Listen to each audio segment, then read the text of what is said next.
একটা বই আমি পড়ি, ডু হোয়াট ইউ আর, এবং এটা তোমাদের জন্য মাস্ট রিড। মাস্ট মানে মাস্ট রিড। ওই বইটা কেন পড়বা সেটা বলি, যে আমি যে টাইপের, আমার জন্য কোন ধরনের প্রফেশনে গেলে আমি ন্যাচারালি ভালো করব এবং আমি যা কাজ করব আমি এনজয় করব, ওইটা ওই টেস্ট থেকে বের করা যায়। এটাকে বলে ব্রিগস মায়ার টেস্ট। ওই ব্রিগস মায়ার টেস্টের উপর বেস করে বইটা লেখা।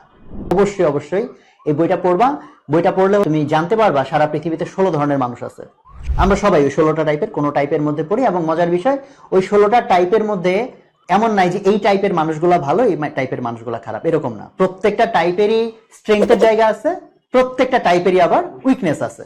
তাই হাইলি রিকমেন্ড বইটা পড়তে হবে, কারণ তুমি জাস্ট অনলাইনে টেস্ট করে ওই টাইপ টুইপ বের করে দেখবা শর্টকাটে যে কি কি প্রফেশন হইতে পারে, ওটা থেকে প্রচুর মিসলিডিং আইডিয়া তৈরি হবে তোমার। কারণ আমার নিজেরও প্রথমে অনেক ভুল ধারণা তৈরি হয়েছিল, পরে বই পড়ে তখন থিওরি বোঝার চেষ্টা করছি, তখন আমার অনেক কিছু ক্লিয়ার হয়েছে।